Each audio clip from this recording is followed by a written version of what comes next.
Welcome to another Terranscapes video. This video showcases two new releases, one of which is a new slate wall, and the other are Halfling homes. Now, these homes are being named Halfling because although they make excellent holes for hobbits for the Lord of the Rings, the Hobbit name is actually trademarked and is copyright protected, so rather than infringe on any copyright infringement, as Terranscapes is in no way associated with the Tolkien estate or New Line Cinema that owns the rights to the Lord of the Rings product line, I am going to opt with the name for Halfling homes. Of course, any small race of people who like to live underground are going to fit well in these dwellings. So first, a quick description of the slate walls and some of their key features. The slate walls are actually a revised version of a previous product. The previous slate wall shown here is just a little bit shorter than the new one. And I found when I was putting characters behind the slate wall that it felt, well, a little bit more like a New England rock wall, which tend to be quite short and don't really feel like a defensive barrier. So I decided to add a layer or two and raise them up a bit so that they would provide a little bit more protection for people who are behind them. It makes it a bit more of a robust wall. It's a bit wider as well. Let's see if I can, so you can see the width here. And so the stones look a little bit larger. So it's I don't know, it's a slightly different style, but I wanted something that was a little bit more substantive. And this wall mold actually has really deteriorated, and so I'm no longer able to cast these. I currently have about 2 sets of these in stock right now, and once those sell, there won't be any more replacements for these. But I think these are an excellent replacement slate wall. It's actually been molded with a much higher quality rubber, so that should last a lot longer, and I think will serve the function very well. The second piece, which requires a bit more explanation, are the new Halfling homes.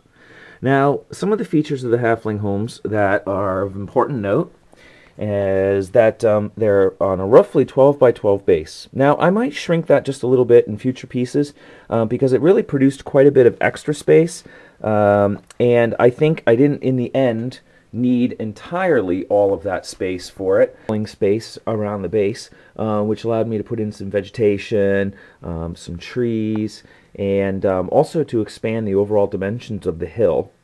Each mound for the Halfling home is individually constructed. These are not cast from molds, and basically each will have a variable structure whereby there's a main central mound with some trailing sloping coming off of it in different directions. The homes feature a shingled roof line over the doorways and feature 2 faces. The faces are cast in resin, although I may cast them in plaster, as it seems they're fairly well protected where they are. But I probably will do the faces in resin and the smaller windows perhaps in plaster. The overall house will contain 3 windows, so if the facing has 2, there'll be a third one. Oops, get on my light here. There'll be a third one added somewhere around the side of the home so that the halflings can get a little light inside. And if the structure has a single window in the front, then it will get 2 windows, one on perhaps either side or more towards the back, to add some variation to the mounds and provide some overall visual interest when you have several of them placed together to form, say, a shire-like village. When I first went about designing the fronts of the homes, I initially started at the GW site and used their layout as they had described for creating a Hobbit home for their Lord of the Rings train line, or for their Lord of the Rings miniature line. And using their dimensions, see if I can pan back here, it produced, using a around 25mm base for one of the windows and making the door appropriately sized larger, it made I'm going to set this in front here, a building front that was actually way too large to be used with the Lord of the Rings miniatures. And so I was a little bit surprised by that, as I tend to think that they know a little bit more about sizing things to their own miniature line. But in any case, I abandoned that scaling and redesigned it so that the door would be appropriately sized for the hobbits. Now, to be fair, actually, I did quite a bit of research online looking at the movie for the Lord of the Rings to think of hobbits and halflings and what kind of doorways might be appropriate for them. And they actually show the doors a slightly bit smaller, and that's so that a human, a man-sized person approaching the door would have to stoop to enter. I felt like if I shrunk that down to the actual appropriate size, that it would look really quite small for the overall building face, and I wanted it to have a little more substantial visual impact on the table. So I opted for a slight compromise, and I sized the door up just a pinch, but still made it appropriate that a hobbit could grab the handle quite easily and step in, and perhaps it would make it a little more inviting for halfling guests so that they wouldn't have to stoop quite as much. But I did want to make sure that I peaked the roof of the mound enough that it gives a realistic representation of how much thickness you might need over the surface to provide structural support for the interior occupants, so that you don't have cave-ins and you get the good insulation, etc., that living underground provides. So when I put these on the site, I will be putting them on the site as either the wider facing, or you can opt for the thinner facing with the 2 windows on the sides when you go to purchase them. But the price is going to be the same for them.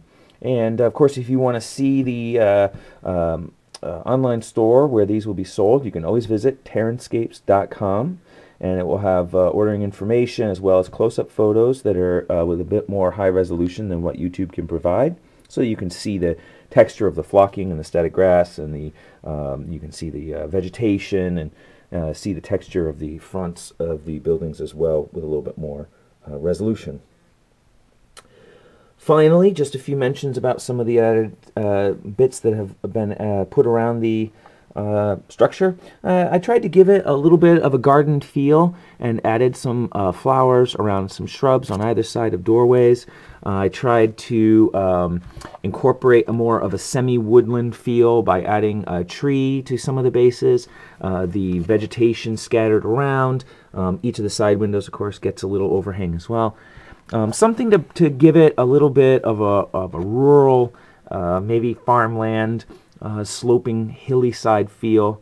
And of course, each Hobbit home does come with its own chimneys. Make sure that they can have a nice warm fire so that the halflings can kick their feet up and puff on their pipes.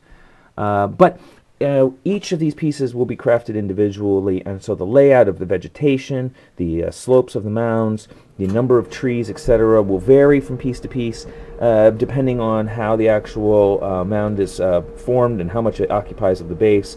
What I'm doing is I'm casting. Some people ask how I make some of the various pieces, and while I can't provide any tutorials, I would just say that it's basically it's a extruded foam core, which I then add expanding foam to various points that allows that to raise up and provide a little bit of a variation in the shape, and that way it looks quite a bit more natural, I think, than trying to hand carve all of the foam out and keeping it maybe, say, too symmetrical, for instance. So that gives you a little intro to 2 of the new releases from Terranscapes, the Halfling Holes as well as the new Slate walls. And please remember, of course, that if you have questions about these products, you should visit Terranscapes.com. And if you want to contact me directly about possibly customizing these pieces for your own use, remember that Terranscapes is always happy to individualize pieces, often for very close to the original price, depending on the kind of work that's required. And also you could see the other pieces in the Terranscapes line that would work very well with these pieces by purchasing your terrain from a single company such as Terranscapes. It allows for the same styling, the same flocking, the same textures to be carried throughout all of your terrain, really giving it a unified feel, which I think makes your gaming feel the most real and look the best. So thanks for watching. Keep your eyes out for future new releases.